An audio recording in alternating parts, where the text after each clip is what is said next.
न- नमस्कार दोस्तों।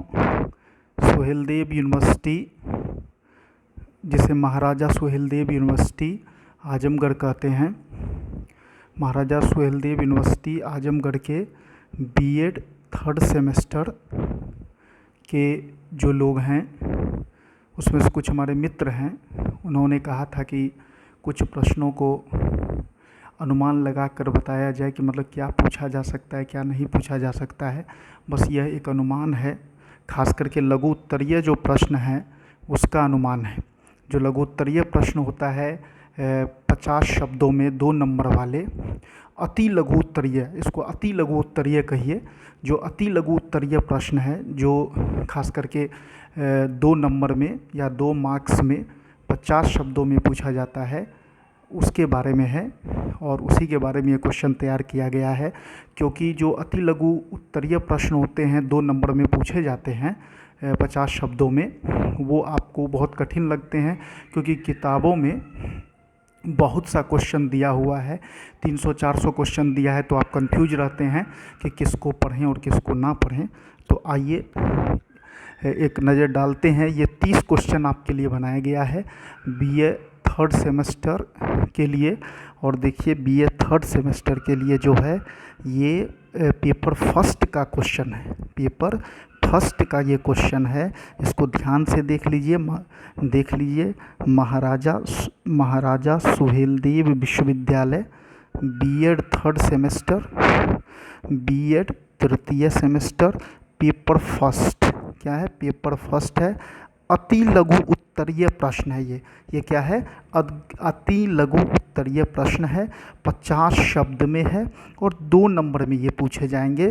पेपर फर्स्ट है बीए तृतीय सेमेस्टर का।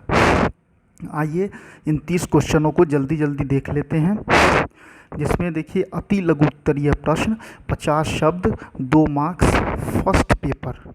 ये फर्स्ट पेपर है, ये फर्स्ट पेपर है बीएड थर्ड सेमेस्टर का, बीएड थर्ड सेमेस्टर का ये अति लघु उत्तरीय प्रश्न है। अति लघु उत्तरीय प्रश्न 50 शब्द, बीएड थर्ड सेमेस्टर, 2 मार्क्स में पूछा जाता है। आपको 50 शब्द लिखना होता है और ये फर्स्ट पेपर है थर्ड सेमेस्टर का। हाँ, ये प्रश्न देखते हैं। प्रश्न इसमें पूछा जा सकता है पहला कि शिक्षण क्या है। आपको प्रश्न पूछा जा सकता है कि शिक्षण क्या है। आपसे प्रश्न पूछा जा सकता है कि शिक्षण क्या है, तो आपको शिक्षण क्या है इसको बताना पड़ेगा। फिर दूसरा प्रश्न पूछा जा सकता है कि शिक्षण का मुख्य उद्देश्य क्या है, तो आप शिक्षण के 2-3 उद्देश्य को बता देंगे, क्योंकि 2-3 ही उद्देश्य आपको लिखेंगे तो 50 शब्द हो जाएगा। 5-6 लाइन आपको लिखना होता है 50 शब्दों में, इसीलिए 2 से 3 उद्देश्य बता दीजिए। शिक्षण के मुख्य सिद्धांत कौन से हैं? वैसे तो शिक्षण के बहुत से सिद्धांत होते हैं, शिक्षण के वैसे बहुत से सिद्धांत हैं, लेकिन जो मुख्य सिद्धांत है उसको लिखना है। 2-3 सिद्धांत भी आप यदि लिख देते हैं तो आपका ये प्रश्न पूरा हो जाता है। तो शिक्षण के जो मुख्य सिद्धांत है इसको लिखना है, 2-3 लिख दीजिएगा, उससे ज़्यादा मत लिखिए, क्योंकि 50 शब्दों का लिमिट भी क्रॉस हो जाएगा और आपके पास समय भी नहीं बचेगा। उसके बाद जो आपके प्रश्न हैं वो प्रश्न शिक्षण स्तर के प्रकार को लिखें। तो आप शिक्षण स्तर के प्रकार को लिख दीजिए, शिक्षण स्तर के कौन कौन प्रकार हैं उसको लिख दीजिए। उसके बाद बहुत महत्वपूर्ण टॉपिक है, संप्रेषण क्या है। आखिर संप्रेषण किसको कहते हैं?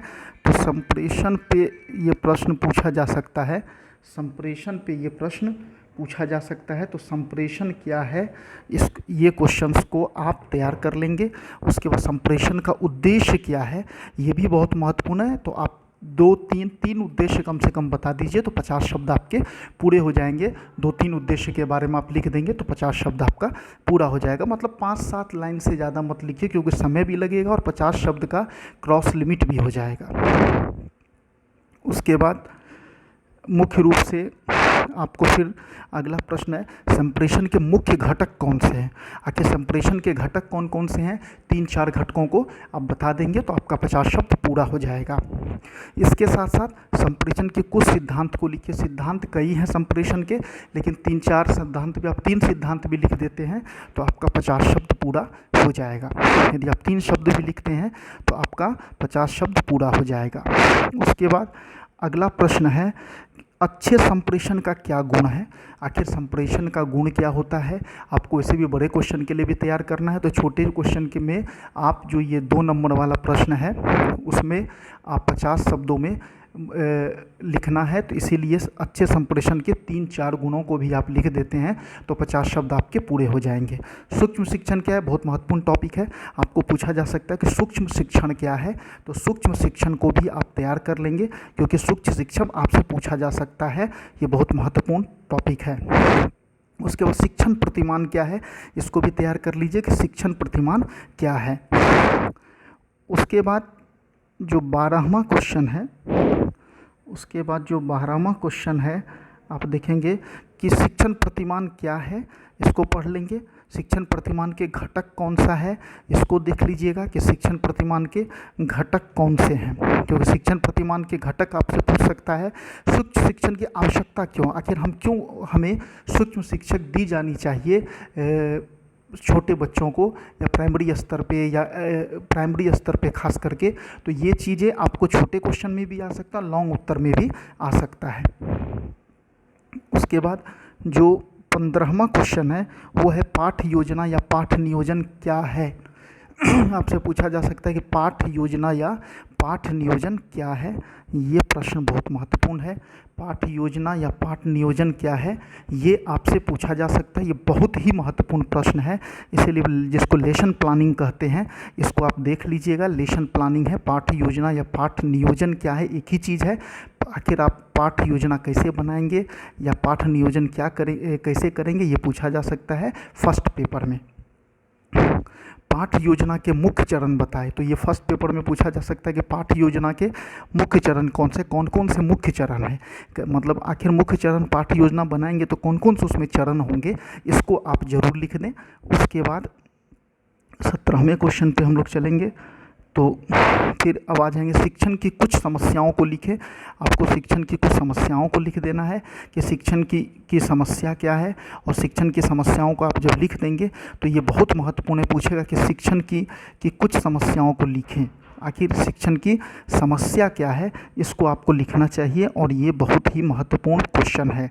उसके बाद मस्तिष्क उद्दीलन क्या है, आपको मस्तिष्क उद्दीलन के बारे में पूछा जा सकता है कि मस्तिष्क उद्दीलन विधि क्या है, या मस्तिष्क उद्दीलन विधि का लाभ या हानि क्या है। उस 20वां क्वेश्चन देखिए, मस्तिष्क उद्दीलन विधि के लाभ या हानि क्या है, ये पूछा जा सकता है, या मस्तिष्क उद्दीलन क्या है, विधि क्या है, ये पूछा जा सकता है। उसके बाद आप चलेंगे, फिर पूछ सकता है कि मल्टीमीडिया उपागम क्या है। उसके बाद आपको पूछ सकता है मल्टीमीडिया उपागम। जानते हैं मल्टीमीडिया का आजकल जीवन में बहुत प्रयोग हो गया है। मल्टीमीडिया उपागम के द्वारा शिक्षण दी जाती है। आजकल जो डिजिटल माध्यम है शिक्षा का, चाहे लैपटॉप, कंप्यूटर और तमाम तरह की सुविधाएं, ई नोट से लेके बहुत सी सुविधाएं हैं, वो सब मल्टीमीडिया के उपागम के अंतर्गत आता है। तो मल्टीमीडिया उपागम पे आपके प्रश्न बन रहे हैं, और ये बहुत ही महत्वपूर्ण प्रश्न है मल्टीमीडिया वाला, इसको याद कर लीजिएगा। समस्या समाधान विधि क्या है, आखिर बालकों में समस्या होती है तो उस समस्या समाधान विधि क्या होती है, कैसे उस समस्या को हल करेंगे, ये प्रश्न है, और इस प्रश्न को आप याद कर लेंगे। लेकिन हाँ, इसमें सिर्फ समस्या समाधान के बारे में लिखिएगा 50 शब्दों में। बड़े क्वेश्चन में जब ये आएगा तो फिर लंबा लिखाएगा।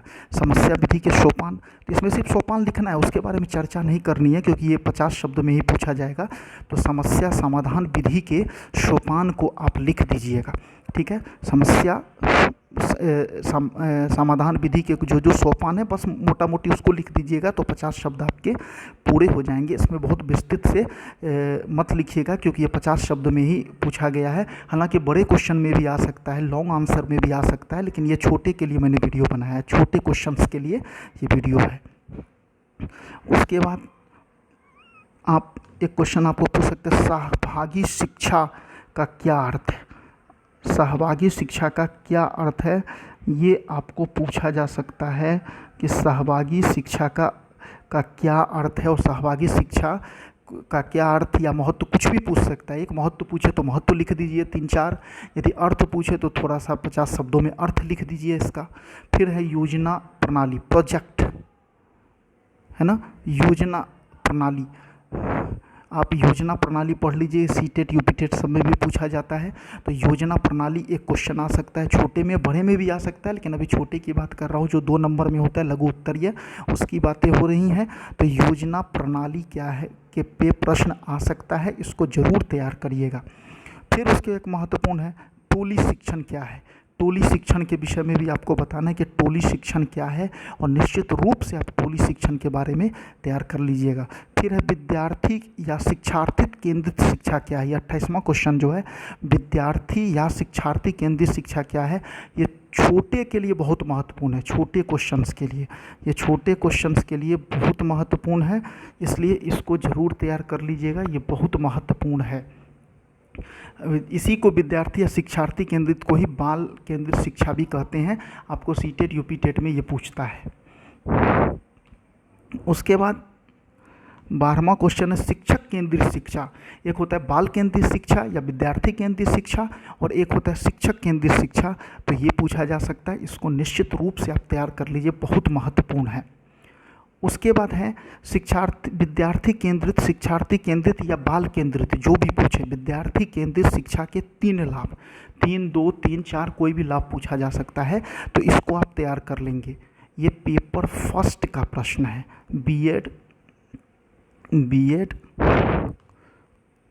3rd सेमेस्टर का, ये बीएड 3rd सेमेस्टर का प्रश्न है। ये कौन सा है, बीएड 3rd सेमेस्टर का, अति लघु उत्तरीय वाले हैं, जो 50 शब्दों में पूछता है। तो मुझे विश्वास है कि आपको बहुत लाभ मिला होगा इस प्रश्न से।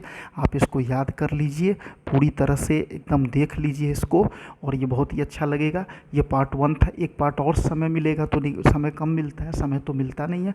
यदि समय मिलता है तो फिर एक वीडियो फिर बनाऊँगा आप सबके लिए, और अच्छा लगे तो लाइक सब्सक्राइब कर दीजिए। धन्यवाद।